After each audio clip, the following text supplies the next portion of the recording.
toutes les lectures d'aujourd'hui sont en train de parler de pardon et le danger de colère. La deuxième lecture est insistée sur le danger de colère. À partir de cela que nous allons présenter l'homélie. Donc, la colère est dangereuse. On doit savoir cela.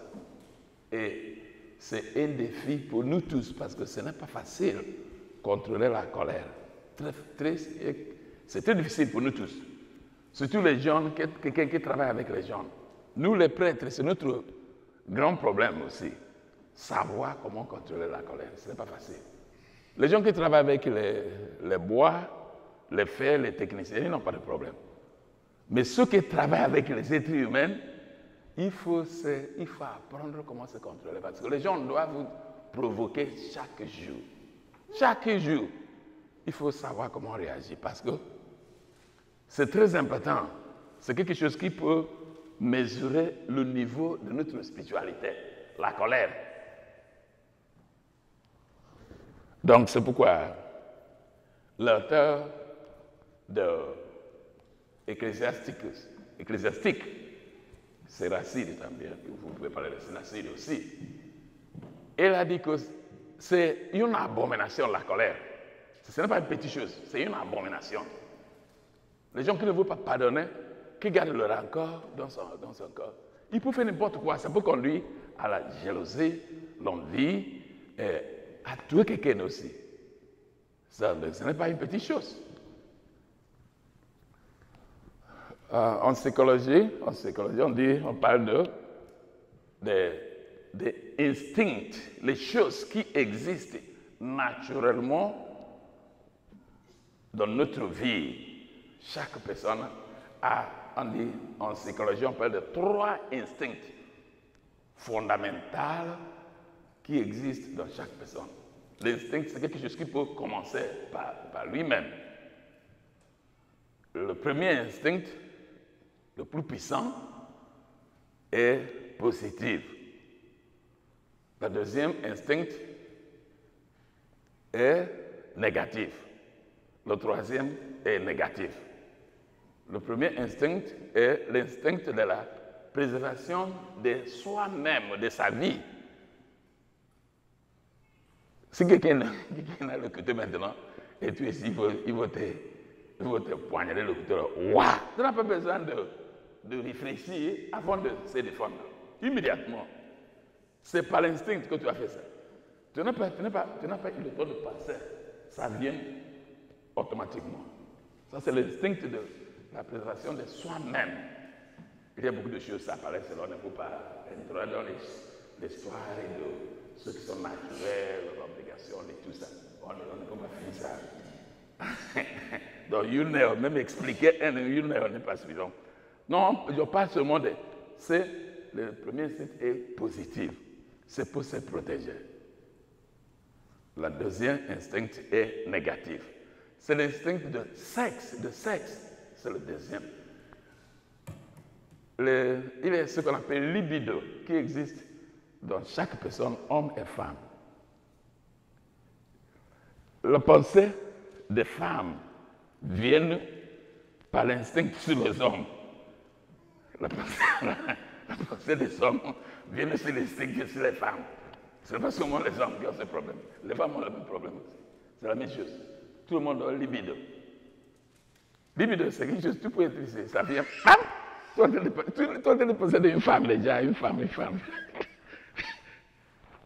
Tu ne peux pas l'arrêter. Il ne faut pas tenter de dire que non, Dieu enlève ça. Je ne veux pas voir ça. Non. C'est naturel. C'est pourquoi c'est l'instinct. Ça vient seul. Et ce n'est pas péché. Mais c'est ce que tu vas faire avec ça. C'est ça qui peut être péché ou bien.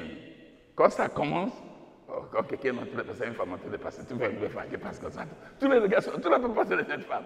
Dès que tu le vois, ça commence immédiatement. Tu ne peux pas passer de la femme. Tu rentres à la maison. Tu veux t'excuser, ça vient, les mains de cette femme viennent encore. Bien. Mais il faut savoir comment se contrôler. Ça vient automatiquement. Il ne faut pas aller dire non, non, non, je ne veux pas ça. Il faut savoir contrôler ça. Les hommes aussi, moi c'est les hommes qui passent là-bas, bouh, et non, qui passent bouh, bouh. Les femmes regardent ça, les femmes regardent. Les femmes regardent comme les hommes. Mais seulement que les hommes regardent directement. Les hommes regardent directement, waouh, une femme. Les femmes. Mais les femmes regardent les hommes tactiquement. Une femme va rester comme ça, ils te regardent comme ça, pas ici, boire. Ils te regardent comme ça. Ils ne regardent pas, oui. Les hommes regardent, oui. Les femmes, ah, tu es en train de me regarder, pourquoi? Que ça. Donc ça vient sur aussi sur les femmes. La femme va partir, va venir poigner après cet homme qui est très beau, poitrine large comme ça, petit rein comme ça, comme vert, ouais. Ça c'est la qualité là, il n'y a pas de ventre, c'est la femme, cette femme, cet homme. Ça vient seul, c'est l'instinct. Mais c'est toi qui vas le contrôler. Si ce n'est pas péché, quand ça arrive, ce n'est pas péché. Et tu ne peux jamais l'arrêter. Maxime, là, beaucoup de gens qui viennent le prêtre qui disent que mon père, je le fais comme moi. Il faut arrêter là. Je suis le passé de la femme. Je ne sais pas pourquoi moi là. Il ne se passe même pas lui seul. C'est tout le monde. Mais il faut savoir comment tu vas contrôler ça. C'est naturel. Il ne faut pas laisser te conduire à faire quelque chose de mauvais, comme était l'adultère, c'est ça, la fornication, c'est ça qui est mauvais. Il ne faut pas le laisser te conduire à faire ça. Si tu ne conduis pas à faire ça, ce n'est pas péché. Les hommes aussi. Il y a les femmes qui viennent me dire que non, je veux être pure. Je veux être pure. J'ai fait tout, mais mon problème, c'est dans les mains, dans la tête là. C'est toujours, je suis en train de penser des hommes. Des hommes, des hommes, des hommes. Tu ne peux pas les bloquer. Parce que c'est naturel. On dit qu'il y avait les prêtres qui avaient voulu savoir pourquoi il y a le problème d'instinct de sexe. Pour savoir si c'est naturel, si on a appris ça. Parce qu'on voit les femmes s'accumuler. Donc ils ont amené les enfants qui étaient nés, petits enfants, dès qu'on est né, on enlève les hommes, on les enlevait. Et ils seront des moines.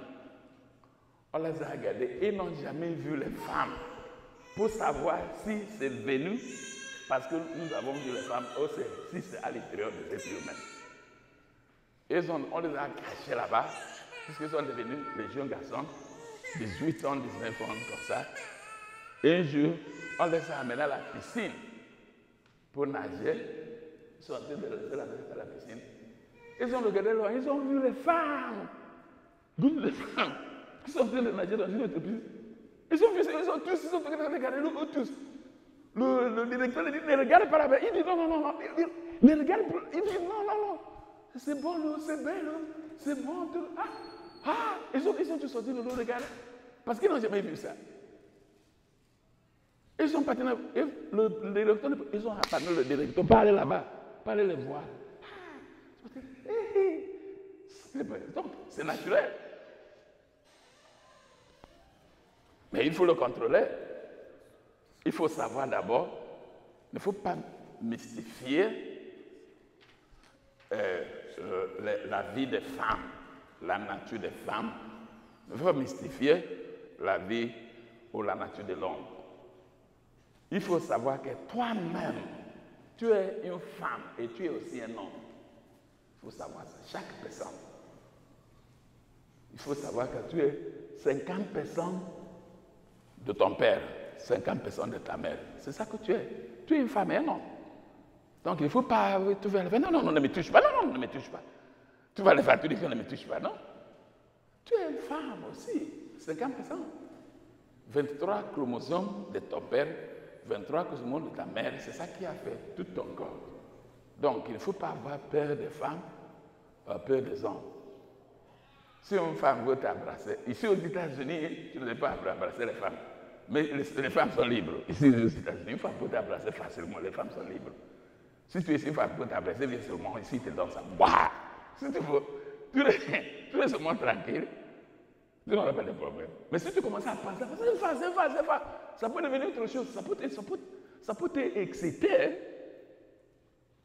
Notre maître de novice, on a traité les vœux de chasteté. Il nous a enseigné ça en détail.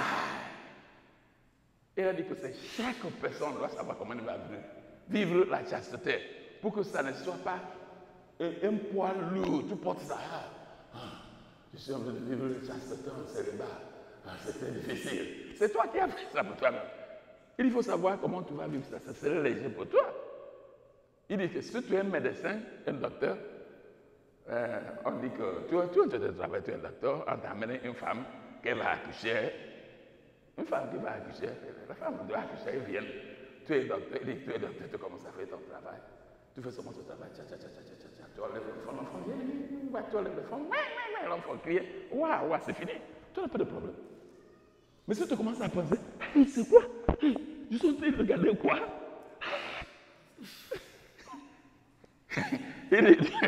Donc quand tu commences à, toute la force à les tirer de toi, ils vont commencer. Il croit qu'il y a un danger, ça commence à travailler dedans. Il dit, c'est toi qui as provoqué ce problème pour toi-même. Il faut savoir contrôler les choses là. Il dit, restez calme, tranquille. Rappelez-vous toujours que tu es 50% homme, 50% femme. Ici aux États-Unis, les hommes n'ont pas le droit d'embrasser les femmes. En Afrique, il n'y a pas ces lois. Mais ici, il y a. Parce qu'on est parti, on nous enseignait, on est parti faire le workshop pour savoir comment éviter le problème d'accusation. Les prêtres, on peut t'accuser que tu as fait abus des femmes, abus des enfants, toutes ces choses qui existent ici. C'est parce qu'ici, ils n'ont pas de tabou. En Afrique, il y a le tabou qui a contrôlé tout le monde. Mais le truc ne peut pas aller en Afrique qui enseigne les gens la relation entre l'homme et la femme. On a appris ça depuis l'enfance. Mais ici, ils n'ont pas appris ça. C'est qu'ils ont commencé de mettre ça dans la loi maintenant. Et la femme, il nous enseigne là-bas, il dit que pour éviter fausse accusation contre toi, il faut savoir ce que la loi dit ici. Les femmes sont libres d'embrasser les hommes. Il n'y a pas. Les femmes sont libres. Parce qu'il n'y a pas l'accusation d'abus des hommes, les femmes qui abusent les hommes. Ce n'est pas beaucoup, c'est très rare. Mais il dit ce qu'on a ici de l'histoire des hommes qui abusent les femmes, les prêtres qui abusent les femmes, les prêtres qui abusent les enfants, tout ça.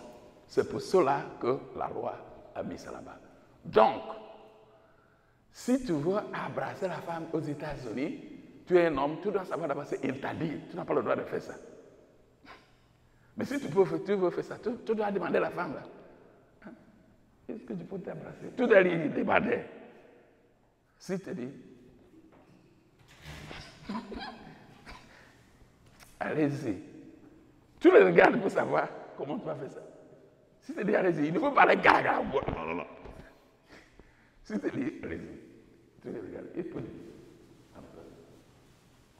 Il peut te dire un peu seulement. Donc, tu dois éviter le sein. Dès qu'il te dit un peu, il te dit, tu le fais seulement comme ça. Tu touches comme ça, tu parles. Mais il te dit, non, allez-y. Donc, tu peux maintenant, waouh, tu n'as pas fait quand quelque chose soit. Mais s'il ne te dit pas ça, tu n'as rien dit à la femme, tu vois la femme. Les gens qui font vite tout ce programme, il faut faire ça pour savoir la loi d'ici. Si une femme te dit, surtout les femmes blanches, les femmes africaines, américaines, parce que c'est eux-mêmes qui vivent cette vie. Nous-mêmes, c'est étranger pour nous. Même les Espagnols ne comprennent pas ça bien. Mais les Espagnols qui sont nés ici, c'est la même chose. Si une femme d'ici est là-bas, elle ne te dit, tu viens sur mon lèvre, ah, kabaka, bah! Tu peux appeler 911. Elle m'a abusé. Tu l'as abusé. On va t'arrêter, tu vas aller en prison. Donc c'est ça. Nous parlons des choses.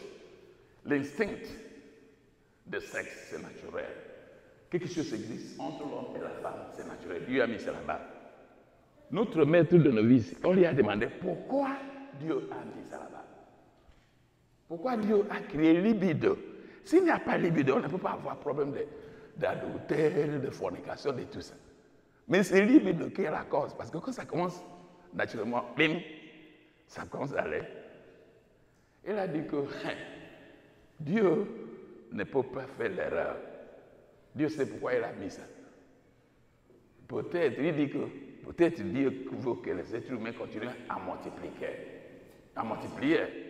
Genèse chapitre 1, verset 26 à 28, Dieu a dit, multipliez-vous, remplissez le monde, et dominez le monde.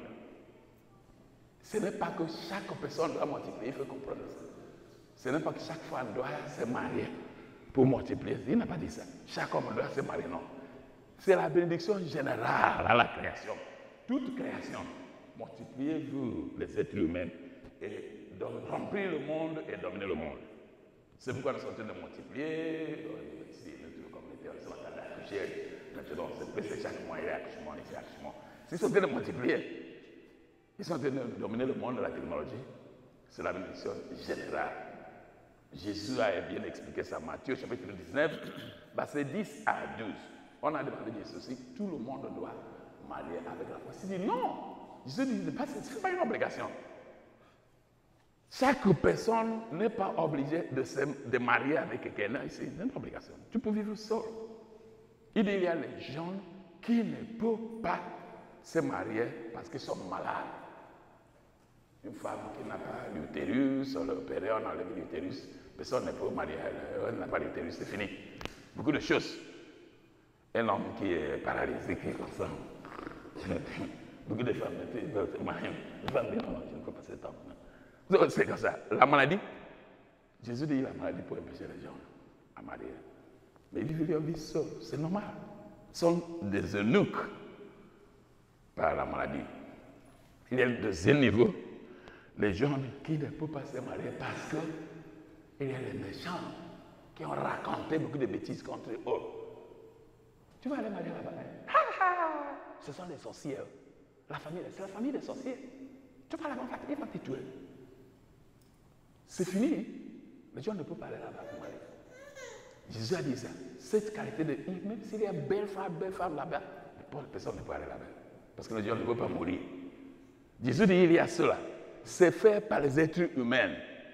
Ils ne sont pas malades, mais c'est les hommes et les femmes qui ont fait ça contre eux. On raconte n'importe quoi sur eux. Il y a le troisième.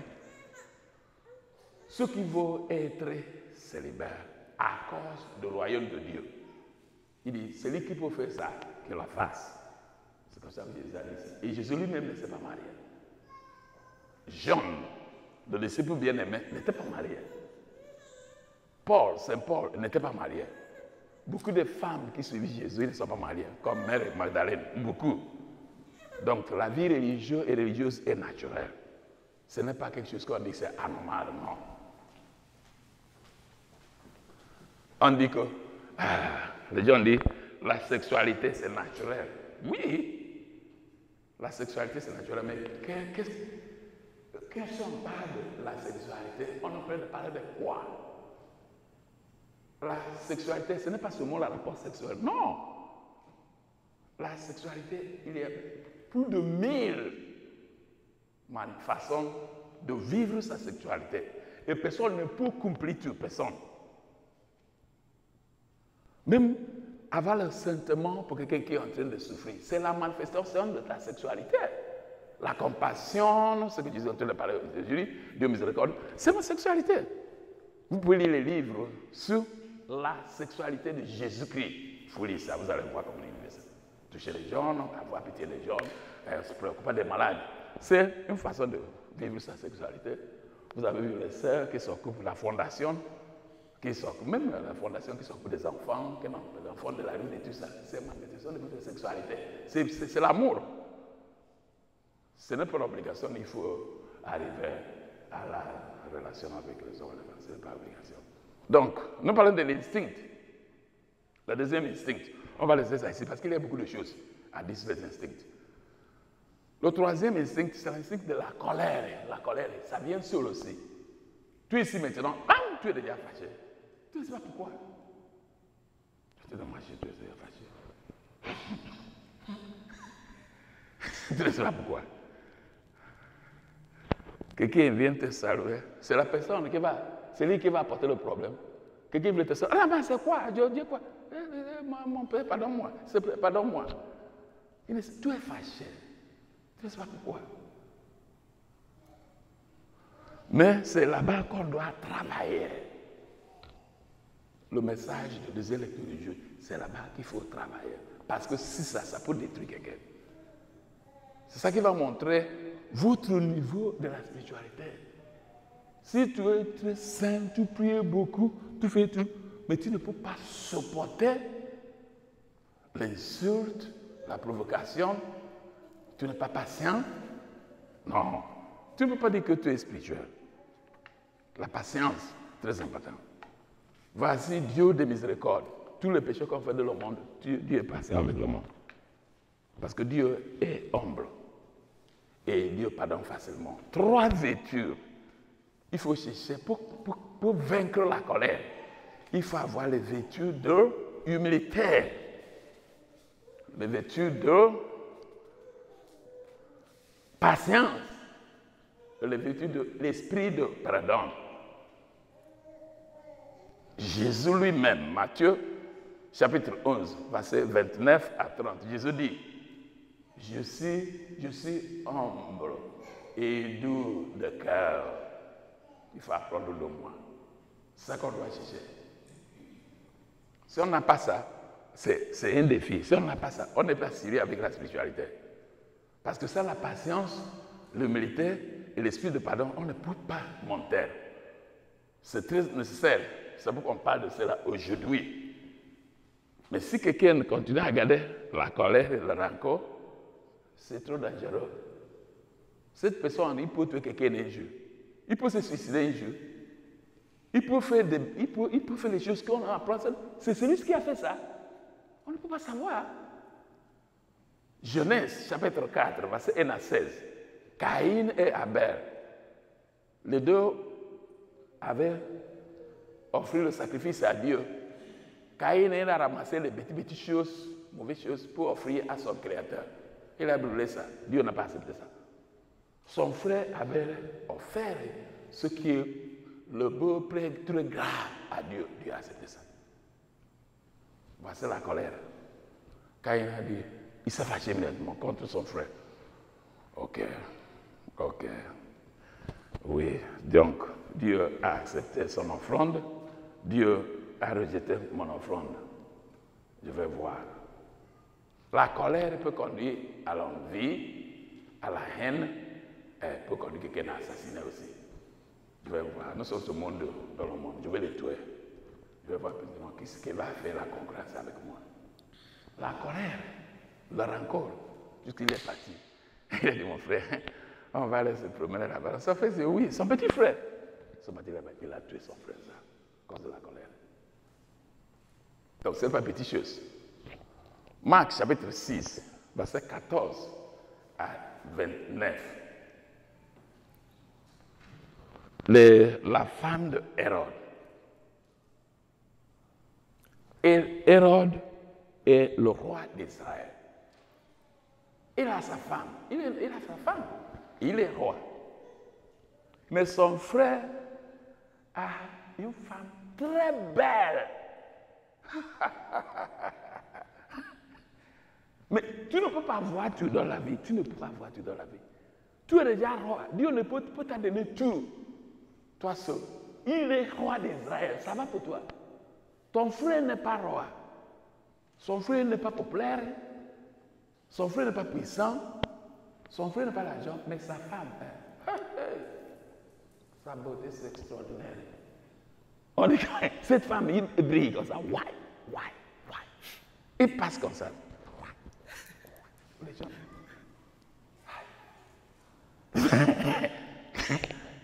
Les gens regardent. Tout le monde regarde. Il y a le film Nigeria. Il y a une femme là-bas qui parle. Qui dit que les hommes qui sont en train de parler des femmes là, ils sont en train de perdre leur temps. On ne doit pas me dire comment je peux m'habiller. On ne doit pas me dire comment je peux travailler mon corps. Et toute bêtise que les gens racontent de moi, c'est dans la dernière page. Ça veut dire, c'est tombe dans le poubelle. C'est rubbish. They are on my back page. Il dit, le corps, là, Dieu travaille ça. Et quand je marche, c'est Mitichaka, Mitichaka, Mitichaka, Mitichaka, Mitichaka. Et tout le monde, tous les yeux, c'est sur moi. Je balance et marche. Donc c'est ça, la femme de son frère. C'est Dieu qui a donné ça. Très belle. Cet homme est parti maintenant. Elle a pris la femme de son frère. Elle est devenue sa femme. Et cette femme a accepté aussi. L'argent. L'argent. Le désir de l'argent. Elle a abandonné son mari pour aller vivre avec un roi. Les gens ont commencé à raconter ce que le roi a fait là, c'est terrible. Pourquoi elle doit aller arracher la femme de son frère? Hein? Mais son frère est vivant. Pourquoi elle doit aller faire ça? Les gens ont raconté. Le travail de prophète n'est pas facile. Jean-Baptiste, il a appris ça. Les gens ont peur d'aller dire à Hérode, mais le prophète ne doit pas avoir peur. Jean-Baptiste est parti pour lui dire ça. Le prophète, il connaît la conséquence. Il sait qu'il peut perdre sa vie, mais c'est sa mission dans le monde. Jean-Baptiste est battu, il a appelé Hérode, il a dit Hérode. Le roi, je te salue, je te respecte beaucoup. Je suis venu ici au nom de Dieu pour te dire la vérité. Tu as fait quelque chose qui est en train de bouger la communauté partout. La femme de ton frère Philippe que tu as pris, c'est grave. Tu es en train de faire l'adultère avec cette femme. Tu ne dois pas faire ça. C'est un acte contre Dieu. Hérode s'est fâché. Il a appelé les soldats. Les militaires, ça, arrête-le. Bah, on l'a arrêté en prison. Il sait qu'il peut mourir. Il n'a pas peur d'être en prison. Sa femme, cette femme dit, elle a parlé de moi. Et ça, quel est son problème? Il a poussé son mari. Il faut tuer l'homme, il faut le tuer. Hérode dit, non. Je ne peux pas le tuer, il est quand même un prophète. Les gens le respectent. Même si je n'ai pas la même opinion avec lui, même si je ne suis pas d'accord avec ceux qui sont en train de prêcher, je ne peux pas le tuer. Mais le jour que l'adversaire d'Hérode, sa fille avait dansé bien, vous connaissez l'histoire bien, Hérode a dit que demande-moi tout ce que vous voulez, je vais te donner ça. Il est parti demander à sa mère, je vais lui demander quoi? Nous parlons de la colère. Parce que cette femme a gardé la rancœur contre Jean le Baptiste depuis qu'il a condamné sa vie avec le roi. Donc sa fille innocente lui a demandé, maman, mon père m'a dit de demander quelque chose, mais je vais demander quoi? C'est une occasion, ok? Il faut lui demander, qui te donne la tête, qui coupe la tête de Jean le Baptiste, qui nous donne ça sur le plat. Il a parti demander sa femme, son père, dans l'assiette. Son père ne voulait pas faire ça, mais il dit que j'ai juré devant les grands, j'ai juré devant mes amis, je ne dois pas faire marche arrière. J'ai déjà promis que tout ce qui m'est demandé, je leur donnerai ça. Militaire, waouh, soldat, va couper la tête de Jean le Baptiste. Va lui donner ça à la fille. Le soldat est parti en prison. Jean le Baptiste, il sait. Quand tu es en train de travailler pour Dieu, laisse la conséquence seulement pour toi. Le metteur l'a prévenu ici, il a dit, il a vu le couteau, c'est la machette, c'est pas la maison. Viens ici.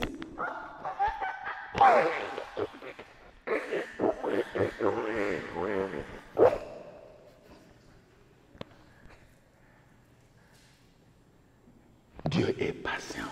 Dieu lui-même, il regarde. Dieu est patient. Son prophète, il est mort comme ça. La colère. Donc on a pris la tête, on a donné la femme à la tête. Il va faire quoi avec sa tête? Je t'enseigne, tu parles contre moi. Voici la colère. Ça peut nous conduire à faire n'importe quoi. Donc méfiez-vous de la colère. Mais aujourd'hui, Jean-Baptiste, il est au ciel. Nous ne savons pas où est la femme là, où Hérode, on ne sait pas. Donc, le message central d'aujourd'hui, c'est il faut maîtriser la colère. Ce n'est pas bon. Et tout le monde qui sont patients, les gens l'aiment. Si tu vois quelqu'un, ça c'est ce qu'on appelle la majorité. Quelqu'un qui ne se fâche plus facilement. Tu lui dis n'importe quoi, il se porte. Les gens l'aiment. Je connais beaucoup de gens qui sont comme ça, même ici. Mais il y a des gens que je rappelle. Il y a un prêtre qui vivait avec moi au Cameroun. Le père Prosper, je le rappelle toujours. Il vivait avec moi pendant 3 ans. Je n'ai jamais vu cet homme fâché. Tu peux fâcher, contrôler la colère, mais avoir père Prosper fâché, faire des bêtises, il peut dire, oh, ne me dis pas ça, c'est fini. Et tu es en train de rire. Je n'ai jamais vu ça. Un jour, un catéchiste me dit que père Prosper, est-ce qu'il est quelqu'un? Parce que moi-même, c'est la colère. Père Jean en colère est là-bas. Mais père Prosper est unique. Le catéchiste me dit qu'il ne se fâche jamais. Il est arrivé à la messe en retard à la communauté. Les gens ont commencé à le critiquer. Prosper, parce qu'elle boit le vin beaucoup. Son problème, c'est le vin. On lui dit, tu bois beaucoup. C'est quoi? Tu ne passes pas que tu as fait quoi? Il dit, le peuple se disait, il y est. Non, pardon, on va commencer, on va finir. C'est fini, il n'est pas fâché. 3 ans, je n'ai jamais vu quelqu'un qui est comme ça. Donc il faut travailler, ce n'est pas facile. Mon maître, qui m'a enseigné le menuiserie charpentier, c'est un autre exemple. Les gens que je connais m'ont dit, avec la patience extraordinaire. Son nom c'est Joseph. J'ai appris la charpente sur lui pendant 4 ans. 4 ans. Les autres maîtres au Nigeria, et chez Côte, les apprentis, on te donne ça chaque fois. Même avec la scie, il est ce qui donne ça avec la scie. Qui a coupé le bois là? C'est toi, viens ici. Toi, tu te dis, je vous ai déjà enseigné, c'est comme ça qu'on fait ça. Tu as fait ça comme ça, tu as détruit ça. Viens ici. Tu laisses la scie. Il faut te donner ça 6. Il va le sang. Joseph, notre maître, pas même un jour, il ne m'a jamais touché. Il ne m'a jamais touché. Nous tous, on était 4 apprentis. Finalement, je suis devenu le chef d'apprenti. Parce que petit, j'ai appris le travail pour que l'autre aussi m'a fait le chef. Donc, nous tous, pas même un jour, je n'ai jamais vu Joseph toucher quelqu'un. Même si tu fais l'erreur, tu vas couper le bois. Il va te dire, qui a coupé ça? C'est moi. Il m'a dit, hey, Clément, pourquoi tu as coupé ça? Je vous ai enseigné comment comme ça. Donc pourquoi tu as fait ça? C'est fini. Il ne te touche pas. Je le respecte. Et Dieu ne peut jamais abandonner les gens comme ça. Parce qu'il est spirituel naturellement. Il a travaillé pour ça. Sa femme, je te dis, sa femme, hein? Ha!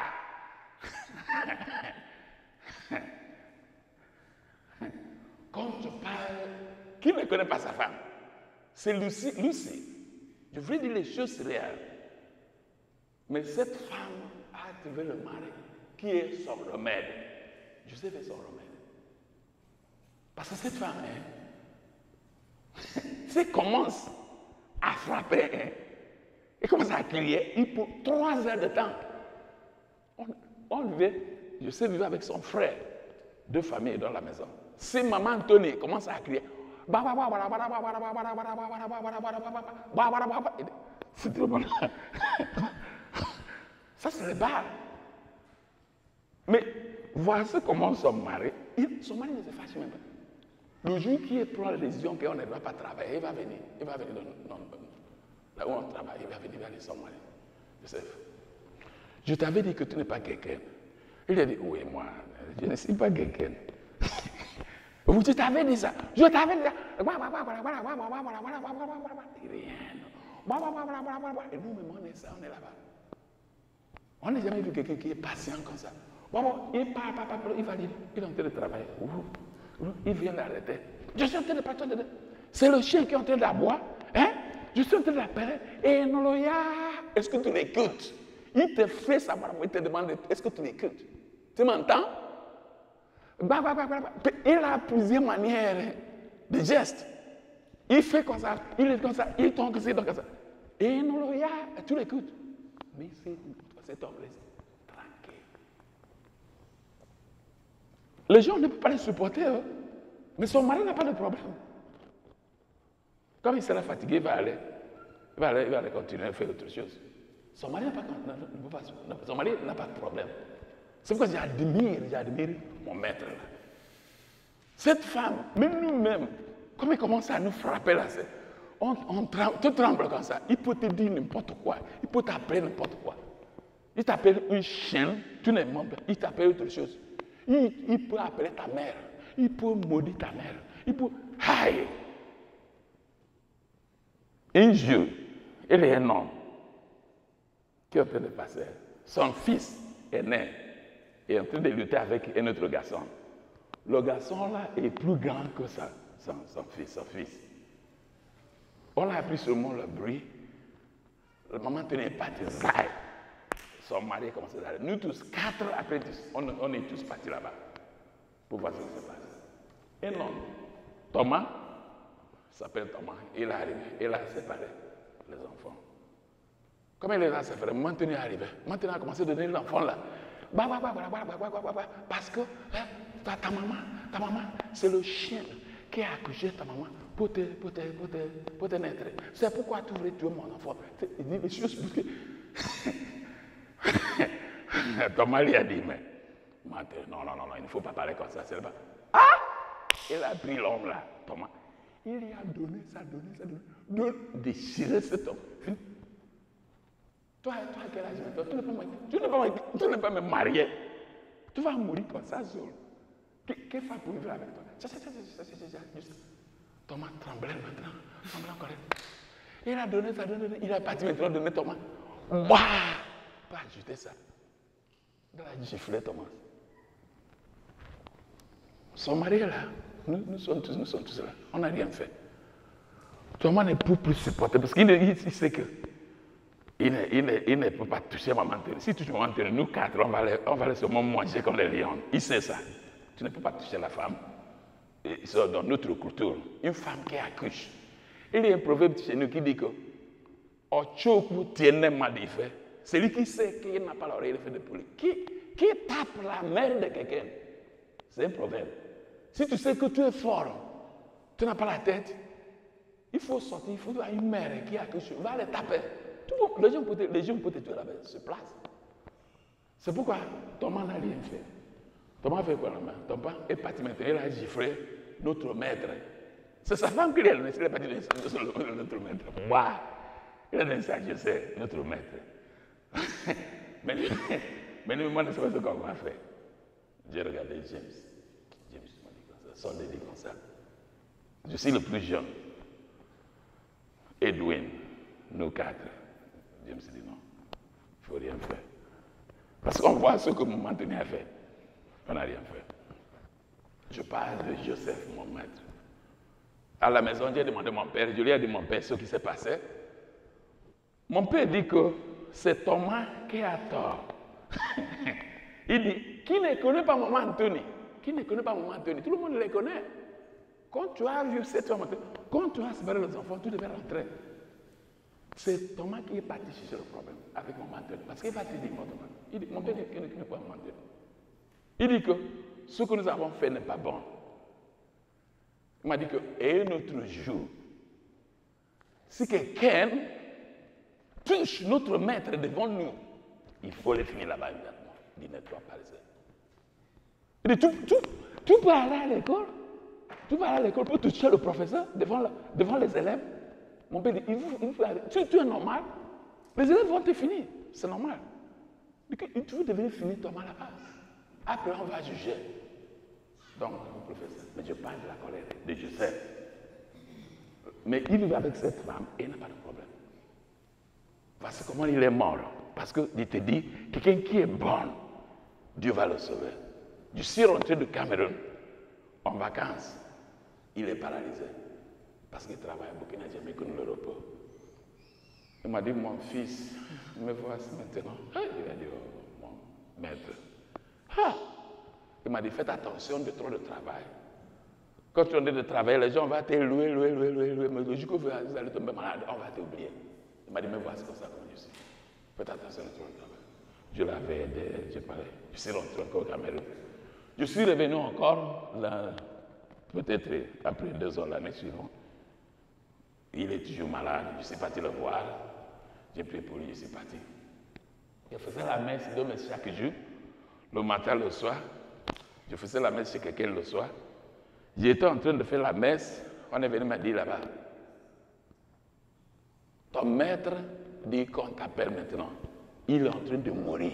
Il a dit que appelle-moi mon fils, qui me donne la bénédiction avant de mourir.